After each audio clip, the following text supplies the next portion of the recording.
Welcome to the Visual Effects Notes podcast. Today's episode is sponsored by ftrack and Action VFX.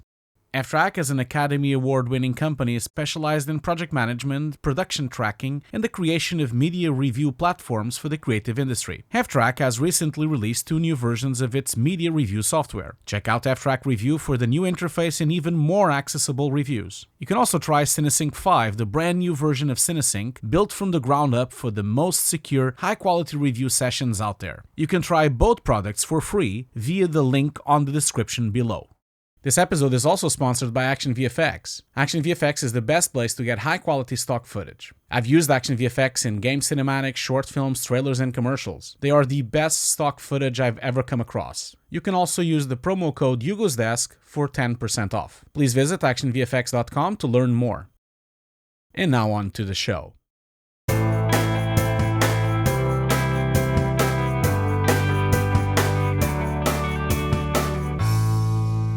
While we're talking about the CGI, we should highlight what was a bit of a breakthrough here from ILM, which, was that they were really becoming experts in several tools and workflows. One of them was using, for example, here, well, not using, but adapting current tools to fit into their pipeline. And one of the tools that was like at the center of ILM pipeline at the time was Softimage. I think even Softimage 3D. And here they also, and had been using too, was Wavefront. Now they were using that for modeling. Here they incorporated Wavefront's Dynamation, which was, the thing to do particle simulations. And they basically ramped that up and could allow for tornadoes to have between something like 5 and 10 million particles, and for it to look realistic. That was sort of the big thing. They were using RenderMan, but I think no one else was doing this, Hugo, as far as I can tell.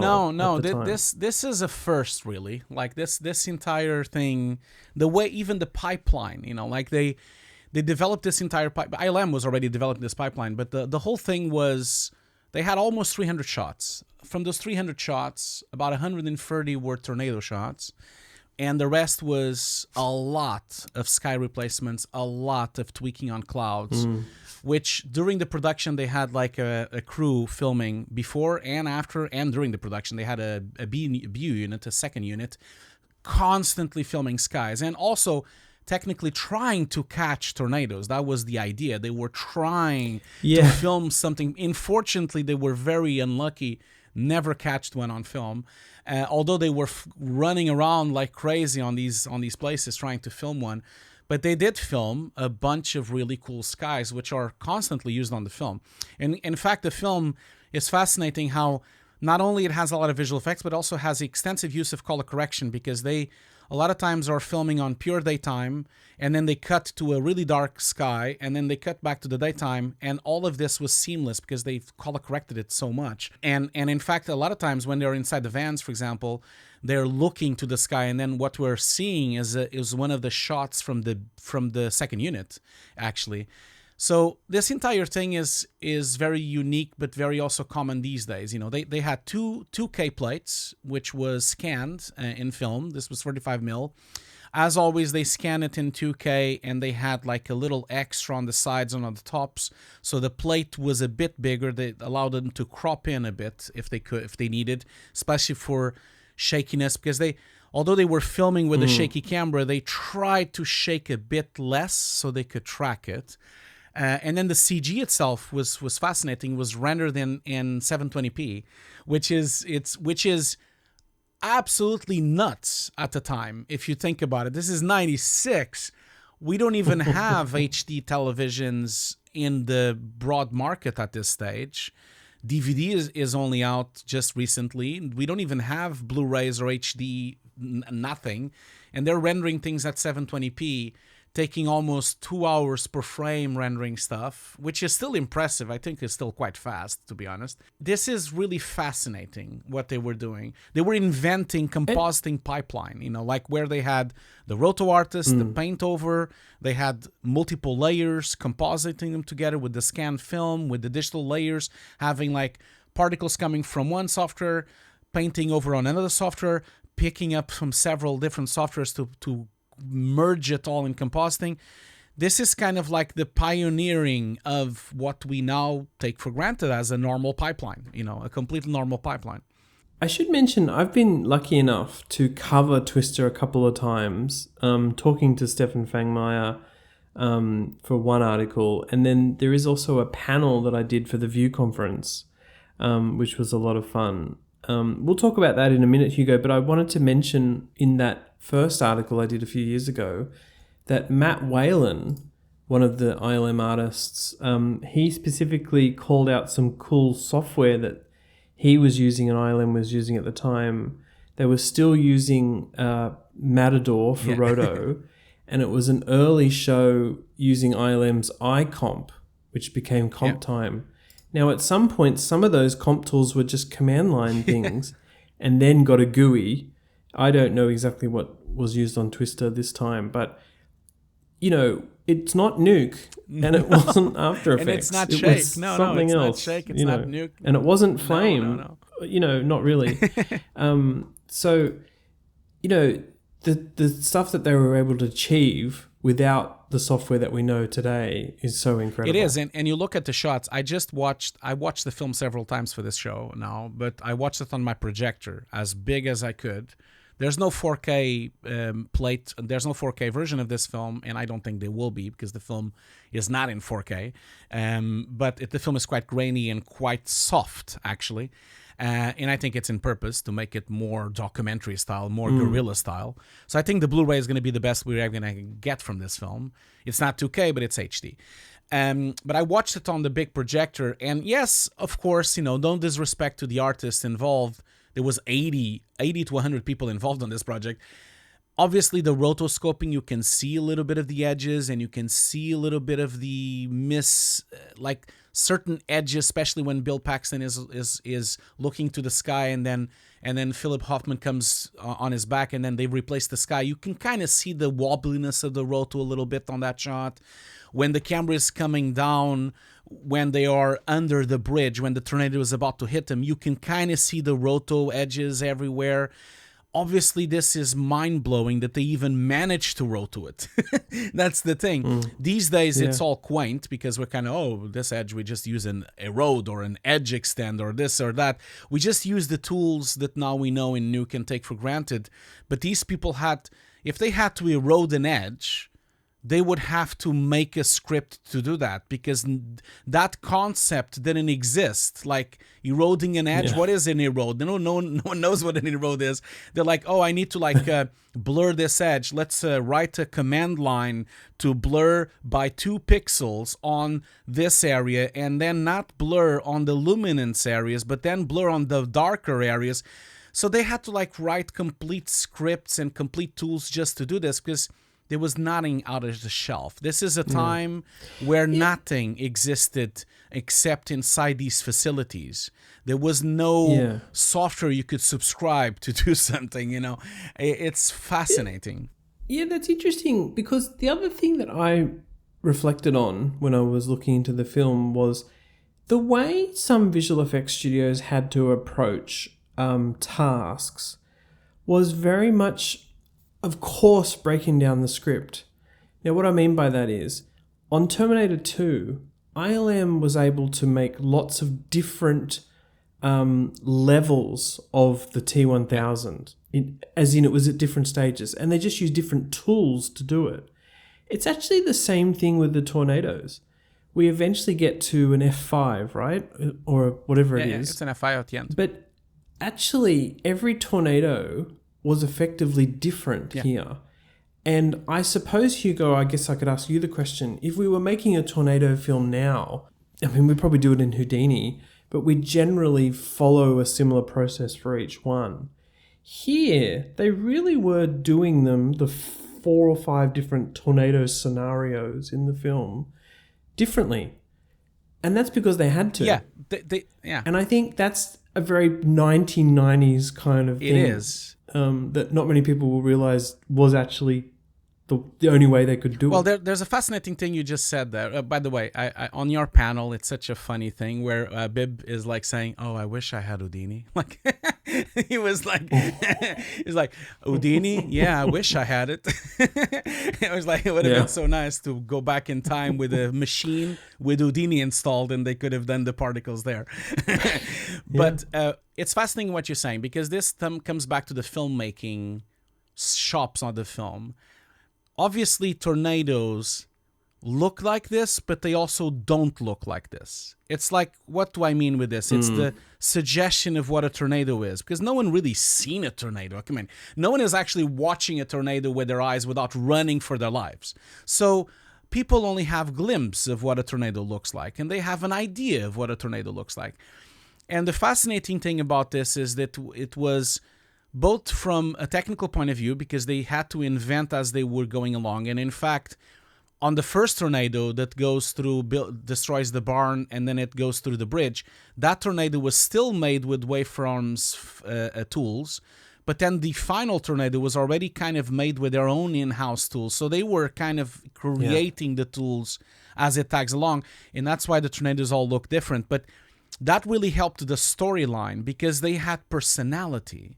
I think that's the fascinating part of this, because you had the twin tornadoes, which were really flimsy and watery and magical, and they were kind of like really thin and really subtle, and they were with the water, and they looked completely different. And then you have the first one, which was very squirrely. It was like moving and curving and really thin, like a little line that was destroying little bits and bobs. And then of course you have the big mama, the big fat tornado at the end, which is the F5. They all had different personalities. They had different looks. Some of them were more dusty. Some of them were more watery. Some of them were more more transparent. And then the sound as well. Some of them had certain animals. Others had other animals. Other has other swifts of sound as well. I love this. I love this because the audience can completely detect which ones it is. And you can feel the personality of the different types of destructions. You feel afraid for the last tornado because it's scary, but the first tornado is whimsical and beautiful and magical. And this is fascinating how it's kind of like, I guess, it was in purpose, but also wasn't in purpose. It kind of happened. They didn't have the tools, so they had to do it, but it really worked for the filmmaking aspect of the film. And in addition to different tornadoes, I feel like there's actually a lot more of this in the film in terms of visual effects, which is debris. We got debris. I mean, you just mentioned the barn shot.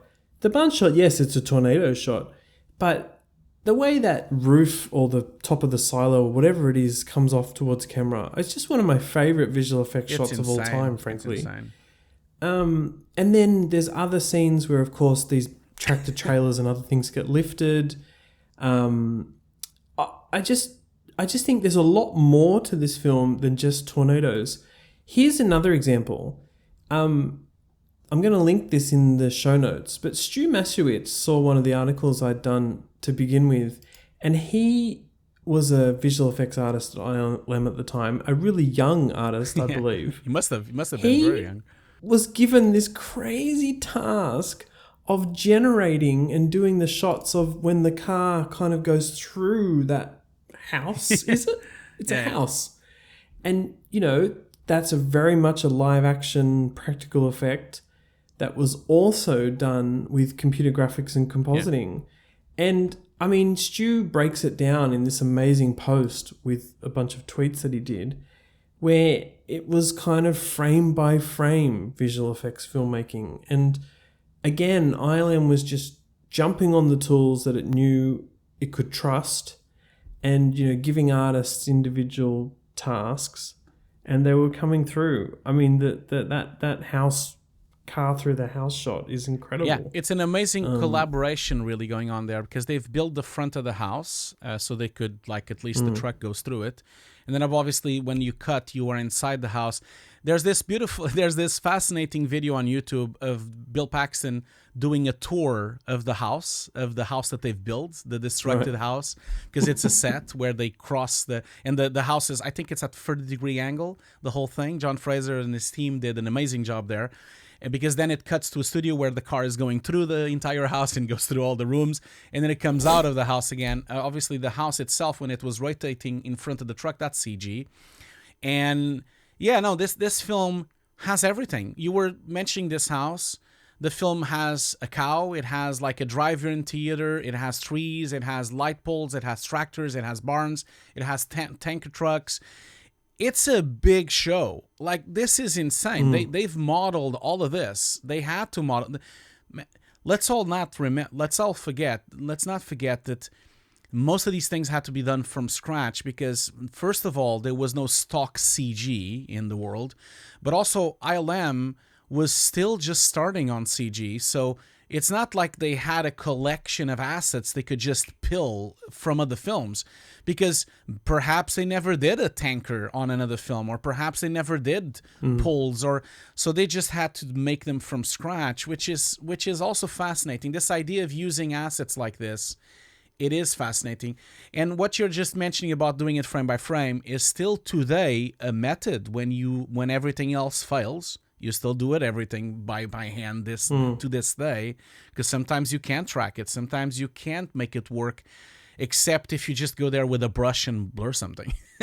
Like that still works. That's still present, because if you have a 50 frame shot, why not doing it by hand? It's going to take less time than developing a sophisticated algorithm to try to make it happen, Yeah. Okay, Hugo, so talking about assets, though, and reusing them, is there some controversy about reusing a cow from Jumanji, for the cow scene? Well, I have to say, like, obviously these days, I know studios do this all the time. I mean, from everything that I've looked on the panel that you've made, also by reading articles, at least they've hide the fact. They do say several times that the cow was made from scratch for this film. I'm not sure the cow was actually coming from imagining. I think the cow was done from scratch. I'm sure someone is gonna tell us off on Twitter about this. But yeah, they did a cow, and is. When I watched this on the cinema, I remember to this day, Ian, I was watching there, 18 years old Hugo Guerra on university with the packed cinema, and people laughed their asses off on this scene. When the cow shows up, it's like the room explodes, exploded on the cinema. Yeah. Well, it turns out someone in the panel related that Jan de Bont also exploded with laughter. Apparently, it was like a minute. And I think they knew they were on a winner. Apparently, it was like laughing for a minute during dailies, and they were like, "Oh, we need to move on to do the rest of the dailies." No, but this scene is legendary now. It's absolutely legendary. Not just because we got cows. We got cows. I can't talk. We got cows. It's just, she's on the phone. She's so funny. That can't remember the name of the actress. She's so funny. She's great. No, but it's sorry. No, go ahead.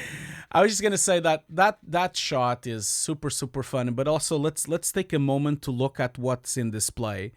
We have a windshield shot that is shot with a windshield, with water, with the windshield wipers going on. Camera is shaking. It's a bit handheld. We're on the bridge. Sky is there. And they had to comp everything behind the windshield, behind the raindrops. And it's like, and this is without nuke, without anything.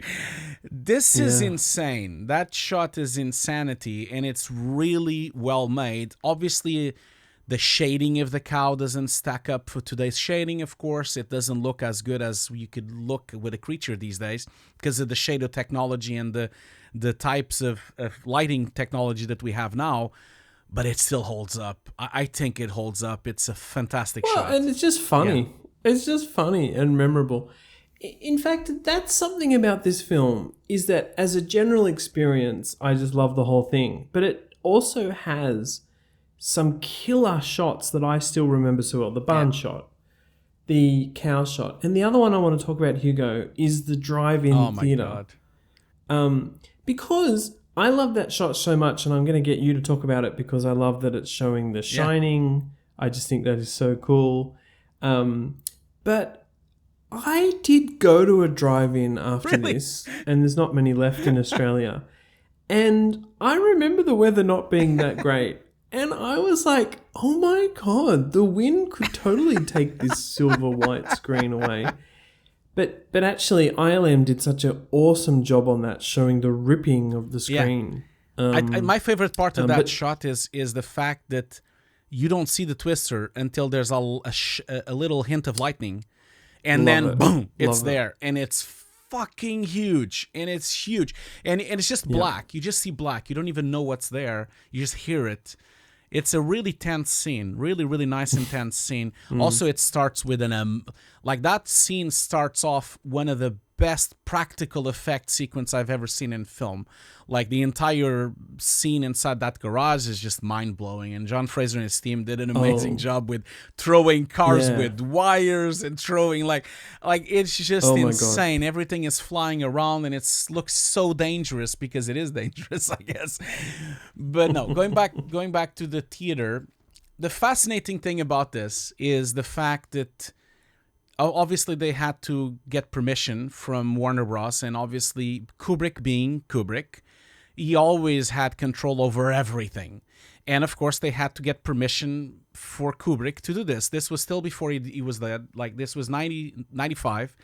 He would eventually, unfortunately, die in 99. So it wasn't, he was in the middle of production with Eyes Wide Shut. And they actually contacted him and said, we are thinking of doing this. We want The Shining to be on a theater. And then the twister comes in and destroys the whole thing. And they were quite worried about this. There's interviews about this. Oh, maybe this is going to say no. Maybe he's a filmmaker. He loves, he's probably going to think this is so stupid.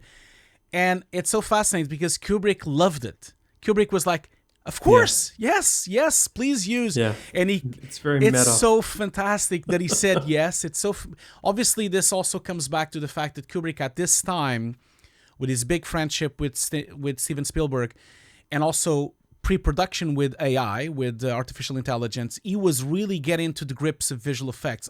As everyone knows, Kubrick was very, very modern on his filmmaking take, and he was always using the latest technology. In fact, he had like editing rooms on his house.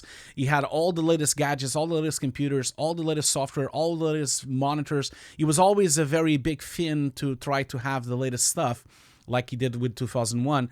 So of course he said yes. I feel like he probably thought this was the coolest thing in the world. And I'm sure he's watched the film because at the time he used to get reels from Warner Bros. To watch on his house. I'm sure they sent him the shots for him to see, I'm sure.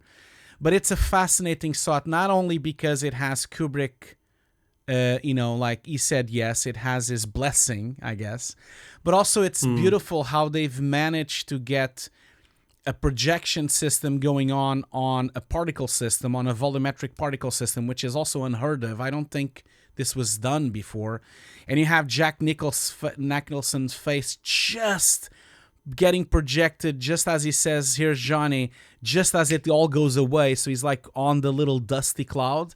It's just a beautiful shot. It's such an inspired shot. I love it. I love that it has the blessing from Kubrick. It's just fascinating.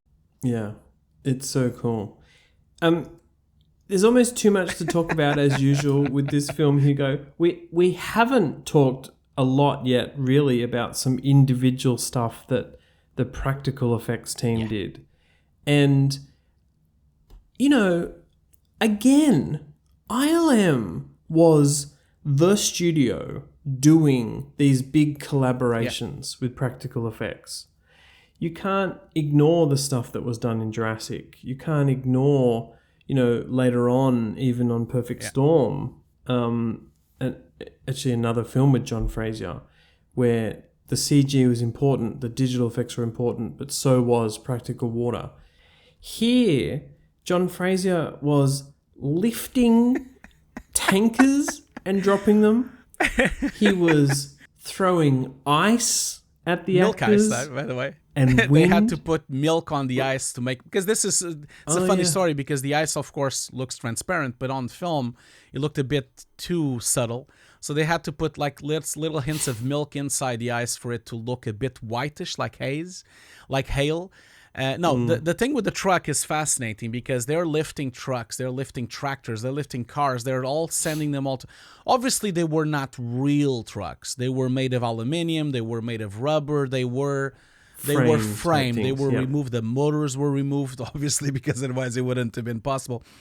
But this entire film really depends on helicopters, because they had...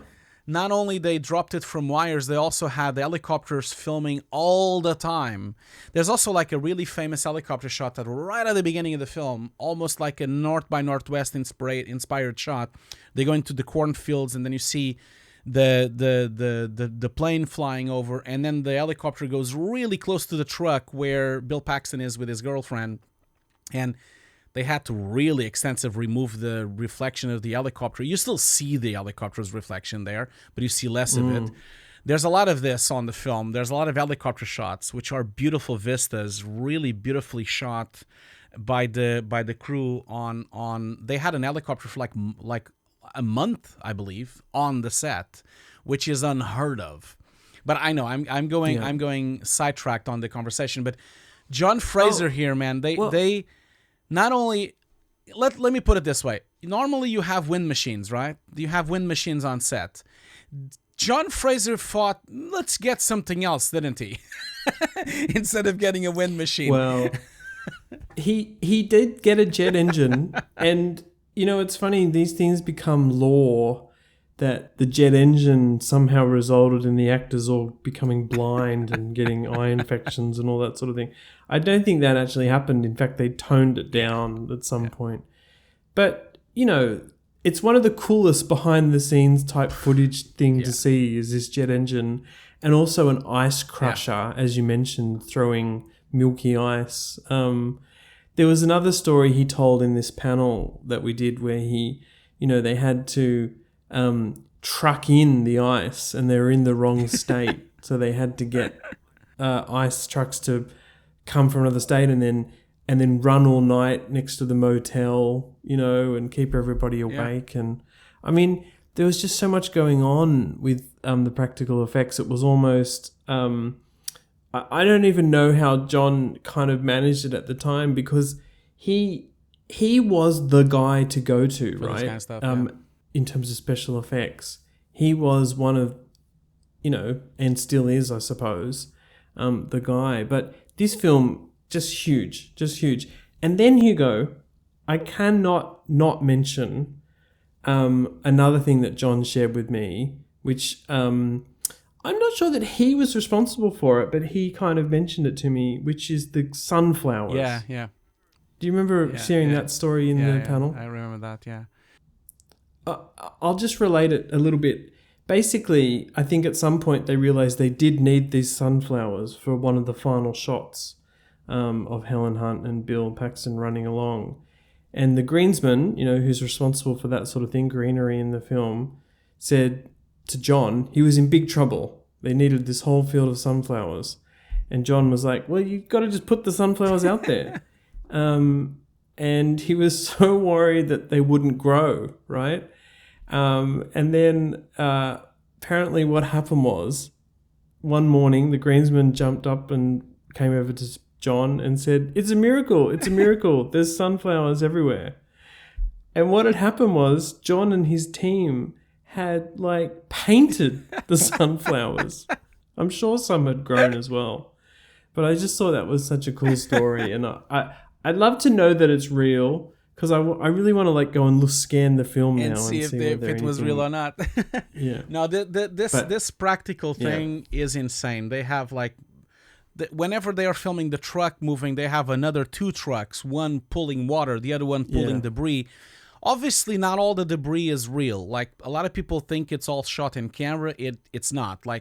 it was a bit dangerous to have so much debris on the actors. So there is a lot of extra CG debris that is added on the shots. Some of it quite so well added that people still think it's real debris. So the amount of debris that exists, and especially if you're watching this YouTube video, you know, I'll put a lot of behind the scenes footage on while we're talking, and you can kind of see the clean plates, the plates, the original plates that they shot.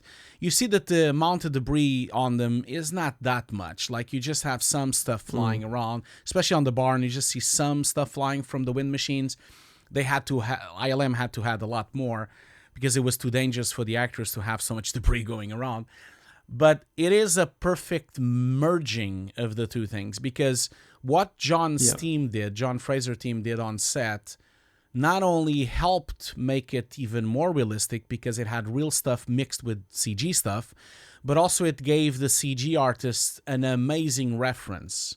And one of the biggest examples of this is the truck exploding to the floor, the big truck, which jumps from CG to practical on the film constantly, and you don't even notice the difference between the two shots. And I find this fascinating, this amazing collaboration that was happening at the time for them to pull this off. So that, because obviously this was an incredibly difficult thing to time. You know, they had to have the truck exactly falling in front of the other truck without killing anyone, and so obviously some of it had to be done in CG. But it goes back to this conversation, about the practical thing. It's the same thing with the set at the end, where when both Bill Paxton and Ellen is like upside down inside the tornado. That set, obviously, it's a lot of CG on it, but that set was the typical 2001 Fred Astaire rotating set, the typical thing that existed since the 60s, and even Christopher Nolan did it on Inception as well, this type of set, because it's still, to this day, the easiest way to do something like this. And so John Fraser made this enormous rig that would rotate with the camera attached so that they could look like they were upside down. I don't know, yeah. And isn't that an interesting sequence, Hugo? Because here we are, having watched a film where we're, yes, up close to the tornadoes and the debris, but we're always like, oh, maybe a camera person, operator, was there on a truck and a helicopter and a whatever and could capture it. And here we are, embedded with the characters and looking up at this funnel. And I did as a 16-year-old. I believed it, right? I believed. And I think what's happened by this point is you are sucked in to the whole thing. And of course, Helen Hunt's backstory, which is her father died in a tornado, and she actually did witness it kind of from the middle.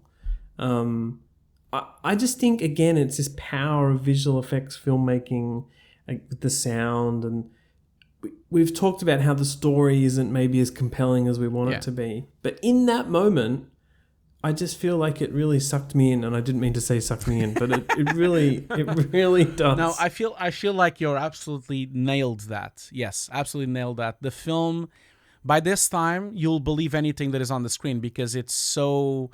Because that's the cool thing about this. The doesn't matter if the tornadoes look real. It's the same thing with 2001 when you look at the way the Earth looks. We all know the Earth doesn't look like that because obviously at that stage they didn't have a photo of the Earth from the moon yet. So they didn't really know how the Earth would look like. And so they've made a guess.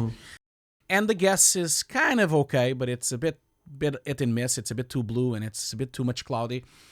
But it's the same thing with this. We've seen now, now we have HD footage of tornadoes, and they kind of look like this, but they don't also. But that does not matter, because these tornadoes, they are characters on the film. They're like cartoon versions of the tornadoes. They are character-driven tornadoes. It's the suspension of disbelief, thing that is happening on this film. And that's why this film is so powerful, and why visual effects done well makes this happen. And that's why films like, even modern films like Dune, films like Tenet, films like Inception, all those films work so well because they have this complete melting between filmmaking, visual effects, cinematography, and it's all driven to the story. And it doesn't matter if it's a scientific simulation of the tornado. That's not where they're aiming for. They're aiming for a scary tornado. And I love that. I love that. And I sometimes think that's why sometimes we have films that get criticized. I feel sometimes we are too connected with too much realism and simulation and sometimes forget the artifacts of having something with a character. And I think animation does this really well, and especially animation studios do this very well by bending reality to make it look like what they want. But I think sometimes in film, in regular film, they sometimes deviate from that. And I feel this film is an inspiration for everyone of how a true visual effects masterpiece can be done, because you saw what happened. I was not expecting this. On Twitter, I put one little clip from the film on Twitter. It exploded. It had hundreds of likes and retweets. People posting, "This is my favorite film. This is my favorite." I was not expecting that. Of people just saying that this is my favorite film. This is my favorite film. I wasn't even aware that the film has such a big following. The film was so beloved, and I think it's because of this, because of these characters, and because of the tornado, and how it really makes you feel scared. The sound, the imagery, everything. And it's not real, but it is, and you remember it like a memory. It's fascinating. Yeah, it is fascinating. As we just wrap up here, Hugo, I just wanted to make sure I said three things.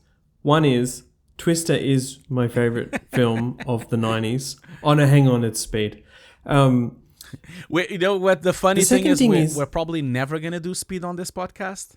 I'm just going to do this I'm just going to make it like I'm going to torture you and never do speed on the pod. No, I'm joking. No, I'm going to tell you, let's do speed 2 instead. Let's do that one. Cruise control. I wanted to quickly mention 2 visual effects aspects that we haven't talked about yet. Is the final pullback shot in the film, which shows the path of the tornado. It's just an incredible matte painting and digital work from ILM. That's just awesome to look at over the and not just credits. That, man. The camera work on display. They go from a close-up of people on the ground all the way to God knows where on an helicopter. That is something easy these days with a drone. Was not easy on the 90s.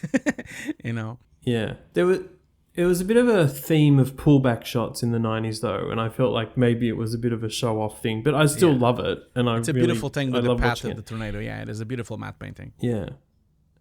And the other thing is just to talk about some of the monitor shots, which include, satellite and from radar Ben stuff. from the ranch. Yeah, many of those handled by Ben from the ranch. I also love many of the laptops that the characters seem to be holding are like SGIs. I think, am I misremembering that?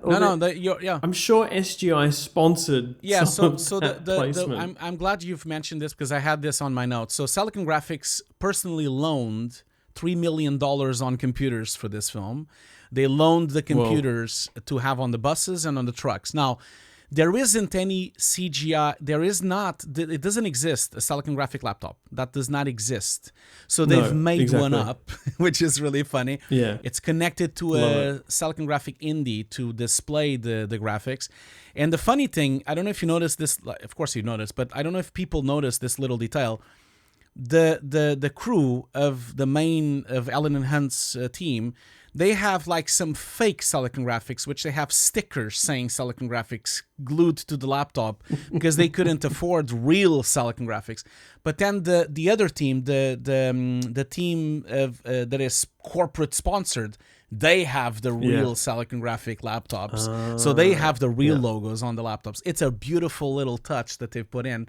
No, but at this stage, Celtx graphic was all over the place. We had it on Jurassic Park as well. They were everywhere on these films, really showing off. But the other funny thing about this thing is that they actually set up, again, a first as well. During production, they had an Avid system on the hotel where they could edit parts and do dailies and do this and that, which is also something that is very common these days, but not at the time. There's no laptops to do that kind of thing, so they had to actually physically have an Avid system on the hotel room. And that also gave them the opportunity to actually film the local weatherman, the actual real local weatherman on green screens, and then they've made up all these newscasts. They faked all these newscasts with graphics and on the Avid, but it's with the real weatherman, but of course fake reports. That is a really nice touch as well, and very typical of these days. But yeah, I'm so glad you've mentioned.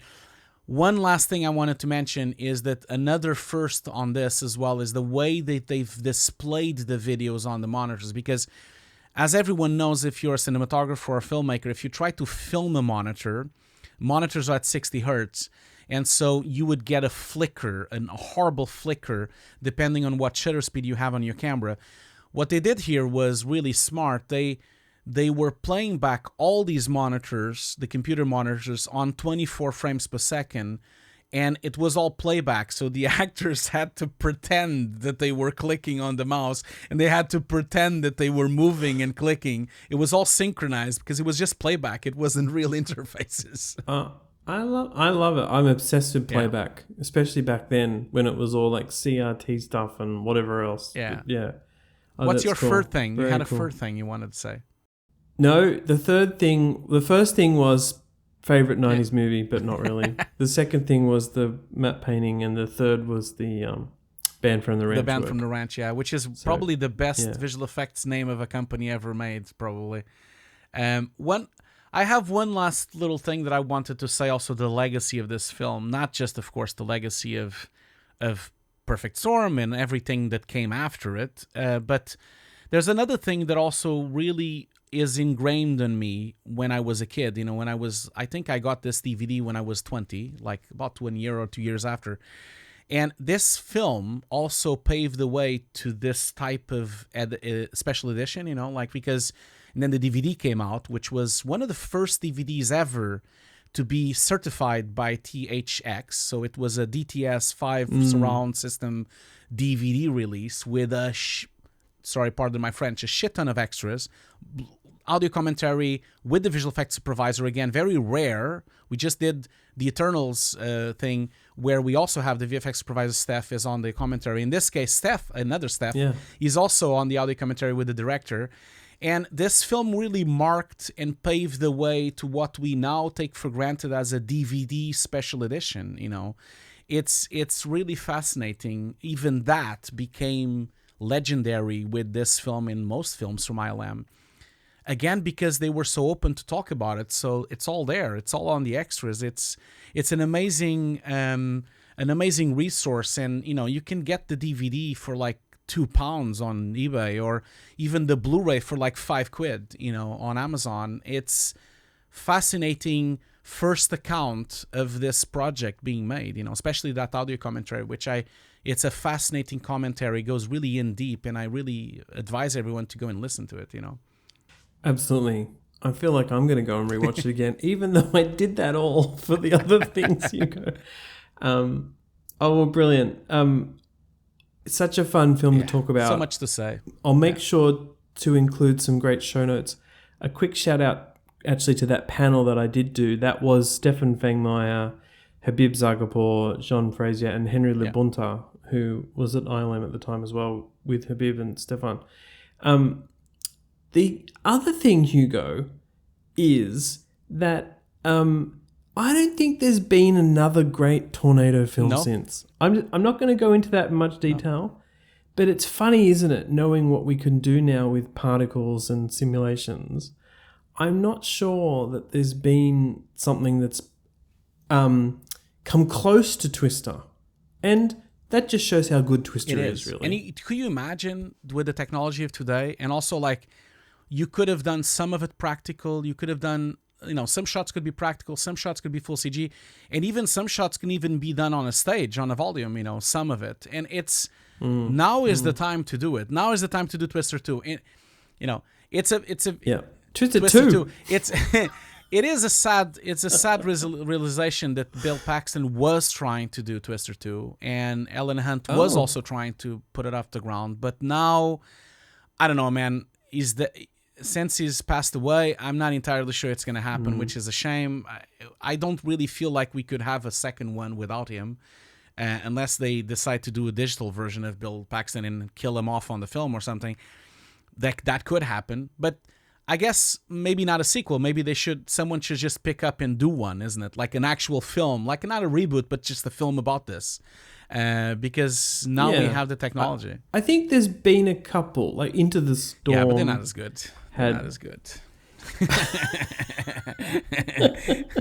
And some disaster movies have had twisters. Anyway, Hugo, always such a pleasure to chat to you about this stuff. We thank everyone for listening, especially our Patreon supporters and our sponsors. Hugo, where can people find you on Twitter? That's always where I want to direct people to as well. Of course. So Hugo C. Guerra, that's my Twitter handle. I also have Hugo's Desk on Twitter, but my main Twitter is Hugo C. Guerra. And then, of course, Hugo's Desk on YouTube, where you can see the video version of this podcast, where we have all the breakdowns and all the footage running while we're talking. We try our best to synchronize the footage with what we're talking. So if you want to understand or see or go deeper into everything we're talking, the video version is always the best place to go and find all of that. And you mentioned about the Patreons. We could not do this without them. Thank you so much for the support you give every month to the show and to our sponsors, of course. But the Patreon also gives you a lot of perks. You know, you are able to get the podcast earlier. You get it 3 days before everyone else, before the world sees it. And also, it doesn't have any pesky commercials. It doesn't have any breaks. Awesome. And a quick shout out to where you can find me. It's at Ian Fails, or of course, beforesandafters.com, where I think, Hugo, I'm going to start launching my own career in trailer voiceovers. What do you think? I think so. There is a mystery, elusive, unpredictable. Violent. No, I think that's a fail. That's a fail. Don't worry. They All can right, fix everyone. everything on post now. They can fix your voice in post. Awesome. Thanks so much, Hugo. Thanks everyone for listening and watching. See you later.